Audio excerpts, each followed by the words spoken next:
So here we have section 5.4, which is actually using the trig functions to solve problems. Measure the sides of right triangles. So those are your objectives there. Okay. So trig functions can be used to solve anything involving a right triangle. Typically, you're only going to use the sine, the cosine, and the tangent, not cosecant, secant, and cotangent, just because these three are easier to use and they're the buttons that exist on your calculator. When you're choosing whether you're using sine, cosine, or tangent, the important thing to remember or to keep in mind is the sides that you have. So for example, you have the opposite and the hypotenuse, you want to use sine. Opposite and adjacent, you want to use tangent. So keep in mind the definitions of what the trig functions are. Alright, so just a basic example here. So if P is 35 degrees and R is 14, find side length Q. So first of all, R is our right angle if you look at the picture. So let's label what we know. So P is 35 degrees, R is 14. So in this triangle, if that's the right angle, you have the hypotenuse. Also, if you notice, the little letter is always opposite its big letter, so angle P, side P is opposite it. So if I want to find Q, and I know this angle, I need to take into account what two sides I have in relation to 35 degrees. So little p is the opposite, so I can't use anything that has opposite in it, which means I can't use sine, because that's opposite over hypotenuse, and I can't use tangent, because that's opposite over adjacent. So the only one I actually have is cosine. So I'm going to say cosine of 35 degrees is the adjacent side, which in this case is Q. And on the bottom I have the hypotenuse of 14. Now, even though R is adjacent to P, being the hypotenuse is more important. So you have the cosine of 35 degrees is equal to Q over 14. So you can use your calculator to find the cosine of 35 degrees. It is 0.8192. We're going to go to 4 decimal places here. It's Q over 14, so we get Q by itself. Multiply both sides by 14, so Q is 0.8192 times 14. That is 11.47. And that's how you solve.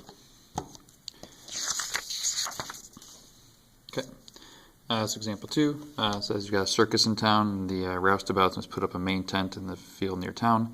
This tab is located on the side of each tent 40 feet above the ground. A rope is tied to the tent at the point at which the rope is placed on the stake at the ground. If the angle the rope makes with the ground is 52.25 degrees, how long is the rope? And then what is the distance between the bottom of the tent and the stake? So let's draw a little picture here. So here's our tent. There's a rope that runs at an angle down to a stake. And it tells you 40 feet above the ground, so that's how high up the tent is. So you got a little triangle right here. There's the right angle. And this angle down here is 52.25 degrees. So they want to know the length of the rope, which is the hypotenuse of this triangle, and the distance between the bottom of the tent and the stake, which is the adjacent side of this triangle. So we'll start with the length of the rope. So we know this side, that's the opposite, and we want to find the hypotenuse, so that's sine. So the sine of 52.25 equals the opposite 40 over the hypotenuse, which we'll call our x. So the sine of 52 point, whoops, not, that should be 25, is 0.7907. So to get x out of the denominator, we multiply both sides by x. And then to get x by itself, we divide both sides by 0.7907. 40 divided by 0.7907. So the rope is about 50.59 feet long. So the other part, to find the distance across the bottom, that's opposite and adjacent, so that's the tangent. So the tangent of 52.25 equals the opposite 40 over the adjacent, which in this case we use this x. So the tangent of 52.25 is 1.2915. Multiply both sides by x to move it over. Divide both sides by the 1.2905. Oops, 1.5.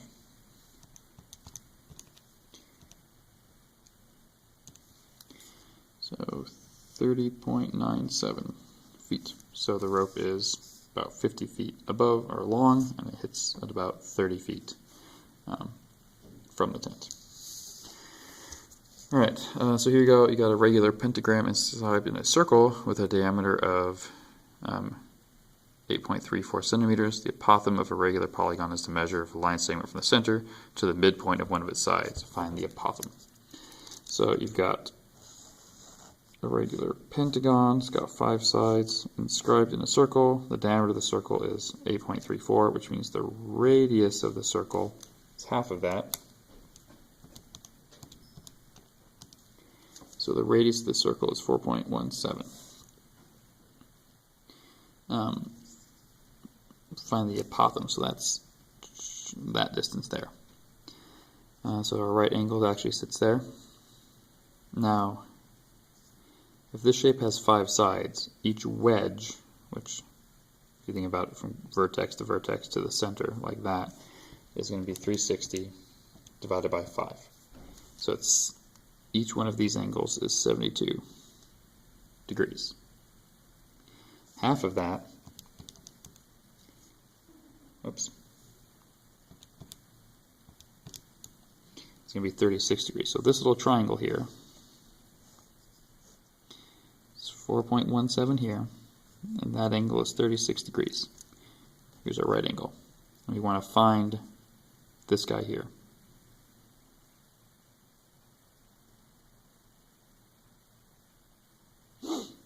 I don't think that's 72 degrees.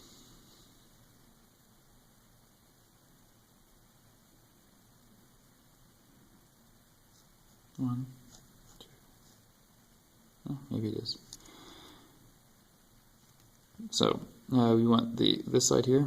So from 36 you have the hypotenuse and the adjacent. So you have the cosine 36 equals the adjacent over the hypotenuse. Cosine of 36 is 0.8090. So in this case, to get x by itself, we have to multiply both sides by 4.17. So x is equal to 3.37 centimeters.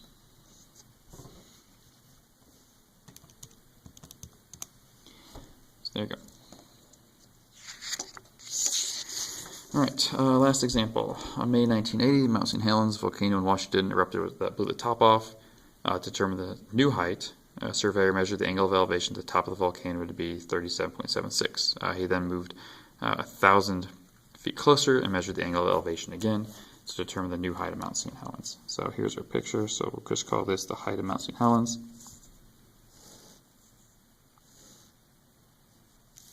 So this distance here. He then moves closer, showing that this angle is 40.5. So if this whole distance, so he knows that this is 1,000 because he moves 1,000 feet closer, so this distance is unknown. And you want to find that distance. You actually want to find the y value there. So what you can do is, if you look, you've got 2 triangles. They both got a right angle on them. This big triangle here and this little triangle here. So the big triangle, we know stuff about the bottom, the adjacent, and the opposite. So we can say the tangent, 37.76, whoops, go down here. The tangent of 37.76 is equal to the opposite side y over the adjacent side 1,000 plus x, the total distance. If we use the other triangle, we can say that the tangent of 40.5 is equal to y over x. Now we can turn these two things into decimals. Tangent of 37.76 is 0.7746. y over 1,000 plus x. Tangent of 40.5 is 0.8541. Now, we have a choice here, because we want the value for y, but the problem is we have two variables. Now, we do have two variables and two unknowns, so we can solve for one of them and then plug back into the other. So I'm actually going to solve each of these equations for y. So multiply both sides by the denominator, so this is going to be 0.7746 times 1,000 plus x equals y. This one's going to be 0.8541 x equals y. Now, since these things are both equal to y, you can set them equal to each other.